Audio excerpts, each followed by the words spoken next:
This is Chapter 4, A Desperate Escape.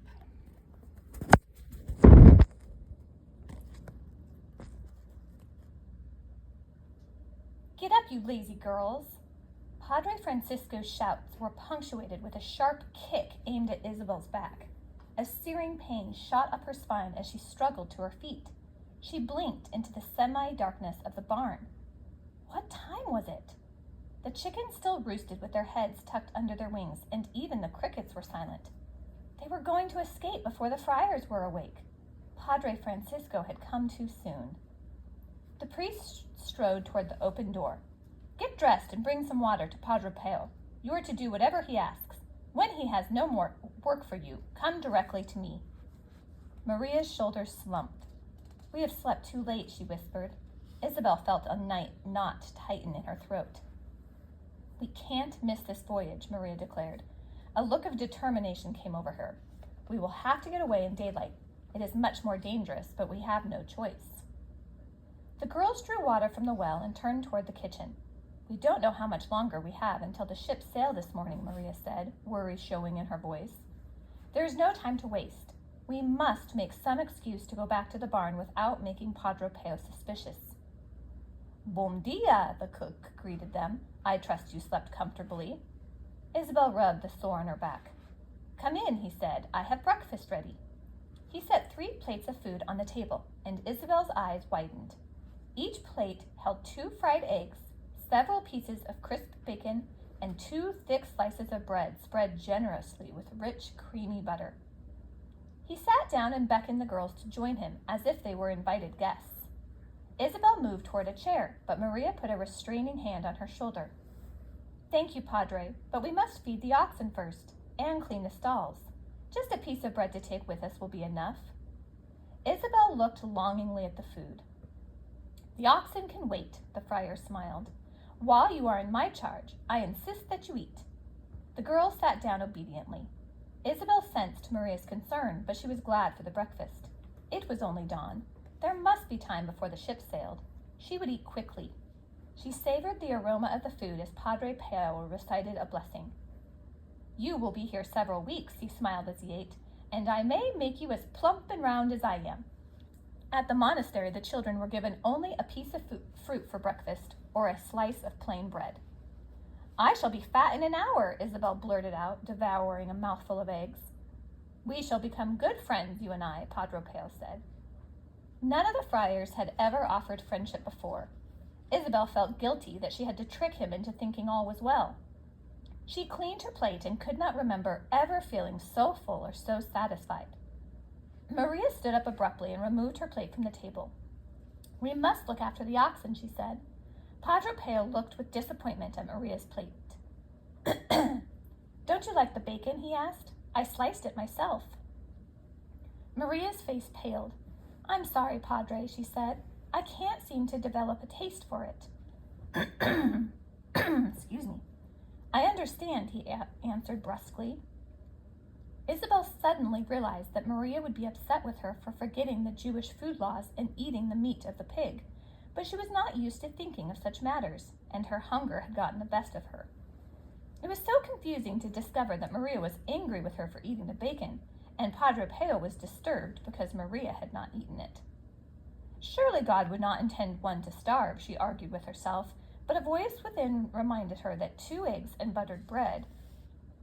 with those 2 eggs and buttered bread, she was not starving.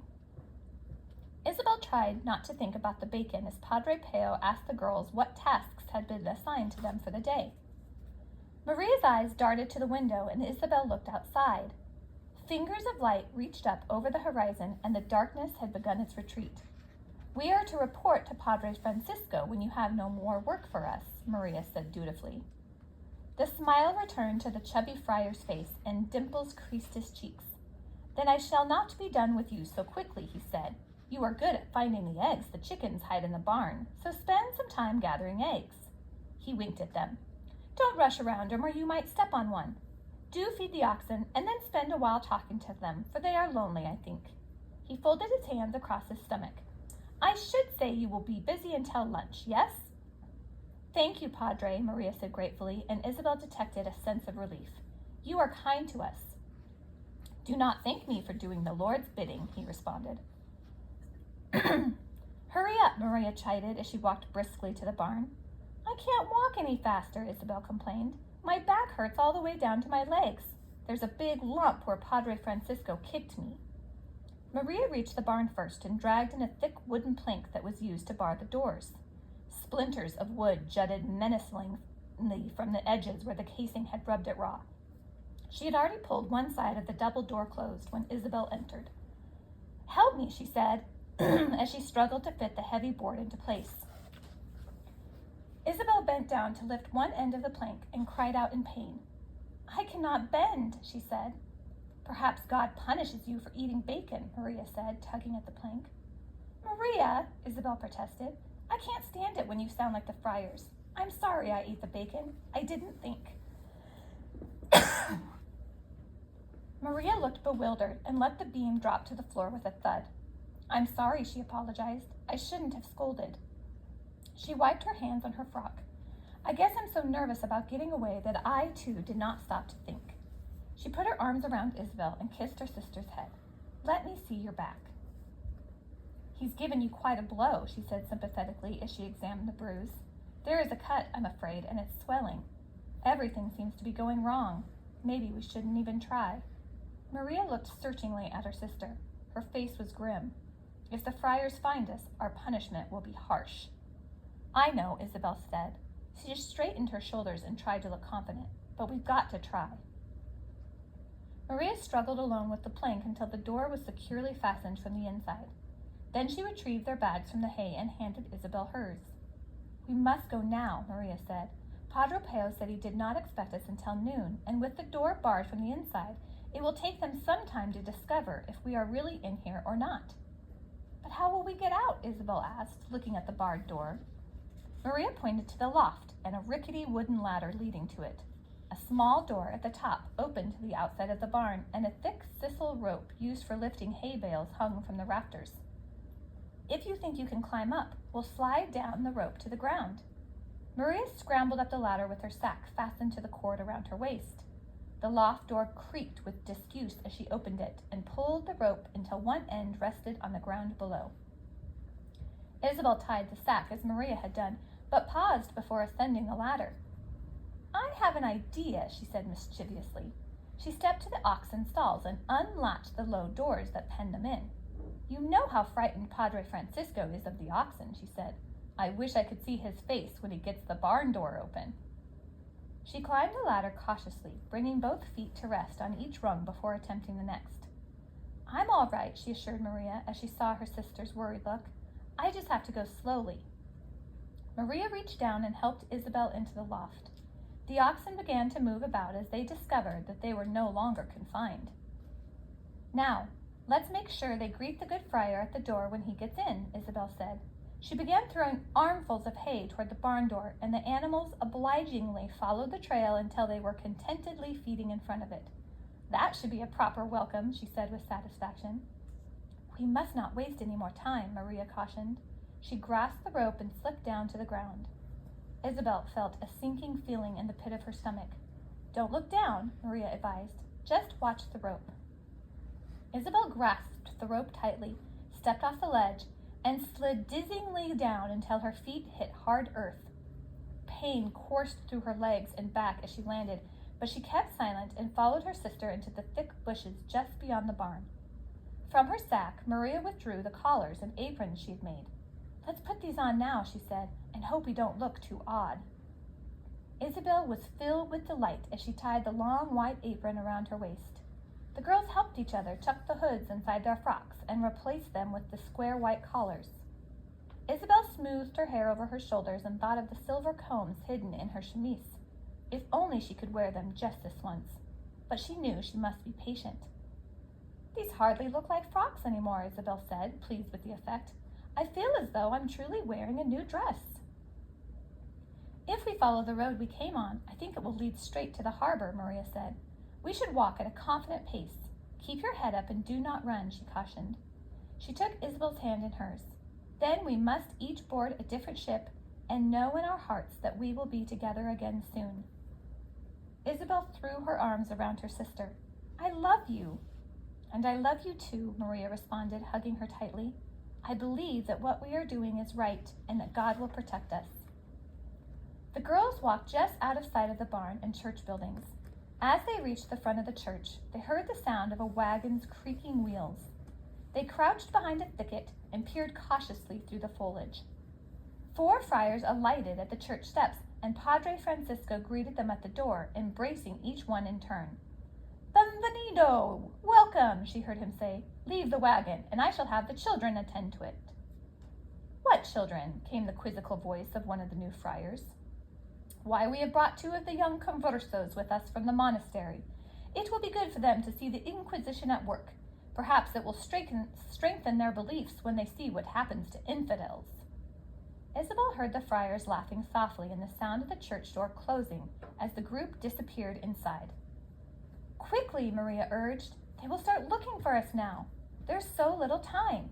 We must board the ships before they realize we have gone."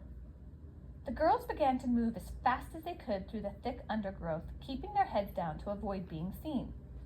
Isabel's back and legs throbbed with pain the faster she went, and she hoped the harbor was not far. Behind her, she heard shouts and guessed that the friars had discovered the locked barn. Then she heard a dull, heavy banging. She looked questioningly at Maria. "They're battering down the door," she said in alarm. "They know we're gone." Isabel gripped her sack tightly and pushed ahead. There was nothing to be said now. Both girls knew the seriousness of what they had done and knew their punishment would be severe if they were caught. Isabel tried to calm herself by imagining the expression on Padre Francisco's face when the oxen lumbered out of the barn. The battering and banging would frighten the animals, she knew, and they would surely charge forward as soon as the door gave way.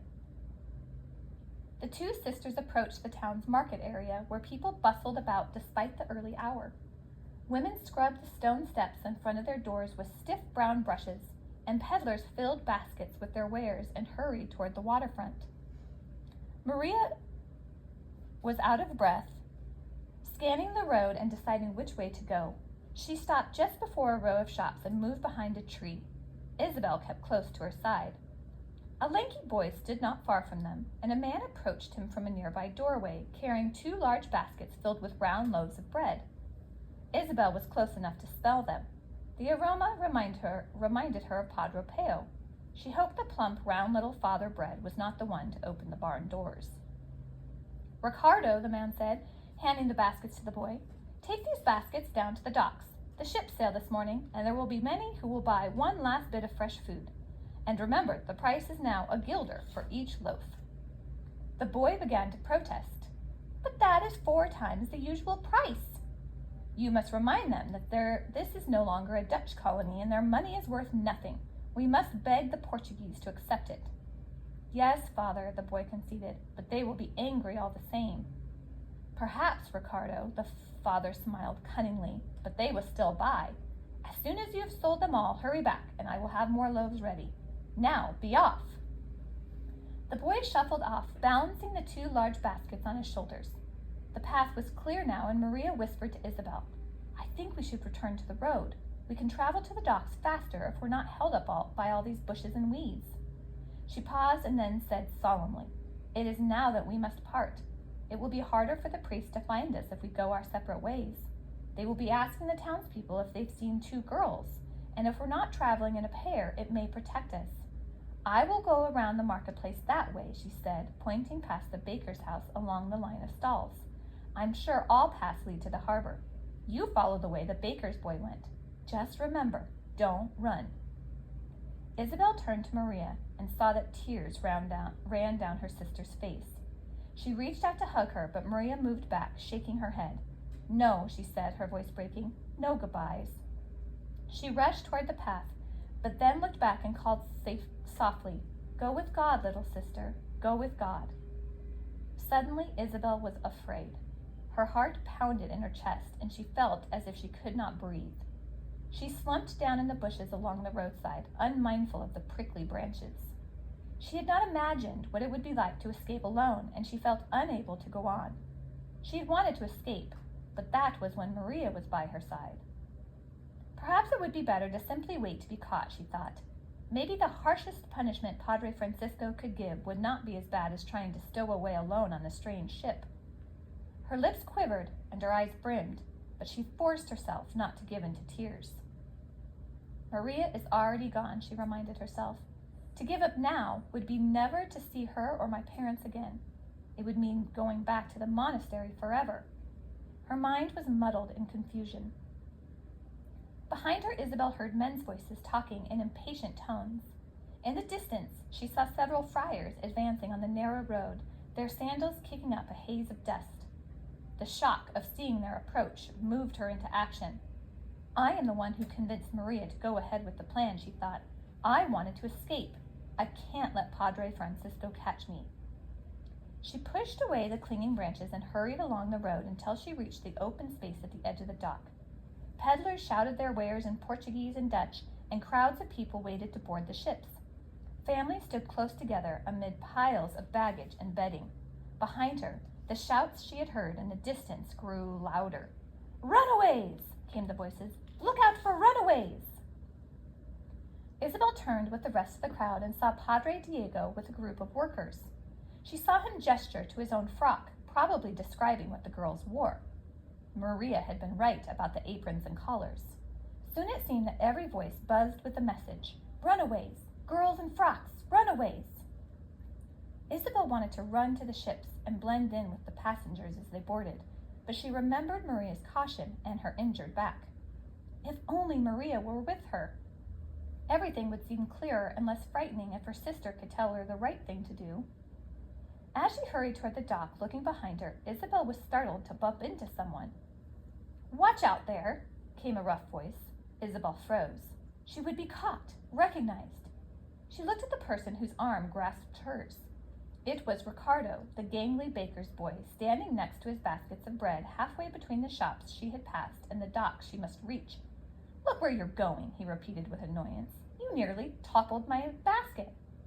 "Disculpe, I'm sorry," Isabel muttered and tried to pull away, but the boy hung on to her, looking over her carefully. "You're a strange one," he commented, eyeing her dress and collar. Then a sudden burst of recognition came over him. "Why, you're... "Let me go, Ricardo," Isabel said angrily, pulling her arm free. She saw 2 friars nearby and was afraid the baker's boy would give her away. "I wanted to buy a loaf of bread," she said, trying to sound dignified, "but I didn't realize I would have to deal with such a ruffian." Ricardo's mouth dropped open. The strange child knew his name. He was thrown into confusion. "Well, are you going to sell me a loaf of bread or not?" Isabel demanded. "Yes, of course," the boy stammered. "Disculpe, I thought you were—" "I am not at all what you thought."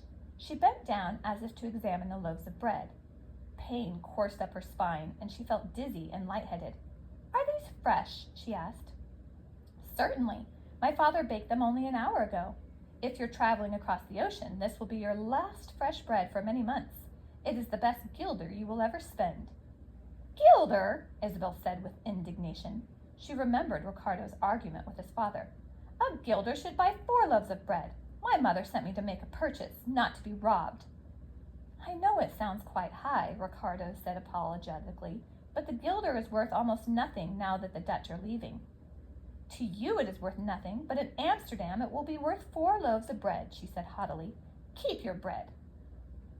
She set her steps again toward the docks, her heart pounding inside her at the close call with the baker's boy, but with a sense of pride at her own quick thinking. "I did that without anyone telling me what to say," she thought.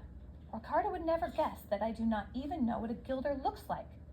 She was nearly ready to congratulate herself when she heard a voice call, "Isabel!" The distance to the throngs of people boarding the ships was so close, yet seemed so far. Isabel began to walk faster than her aching legs wanted to go. She was nearly running when a hand reached out and grabbed her arm tightly. Her heart seemed to stop beating as she turned. It was Padre Pio who was holding her fast. His face registered sadness and confusion, as if his feelings had been hurt. "Isabel, come back to the church with me. I will not let them punish you. You will be safe, I promise you." "No," Isabel answered. "Please, Padre, I beg you, let me go." The fear and anxiety of the day became too much for Isabel. Tears rushed to her eyes and spilled down her cheeks, falling in big drops onto the apron at her waist. Padre Pio looked pained, but he did not loosen his grip. Isabel slumped in despair. She raised her free hand toward the friar and forced herself to look into his eyes. In a barely audible voice, she pleaded, "Please let me go. I need my mother and father. In the name of God, let me go." Padre Pio's head drooped, and he looked as if he had been struck. His hand fell from Isabel's arm, and he stepped back, shaking his white-fringed head. "I knew we were wrong," he said softly, making the sign of the cross. "God forgive us, we were wrong." Isabel could not believe her ears. She thrust her bag under her arm and rushed into the crowd of passengers, never allowing herself to look back.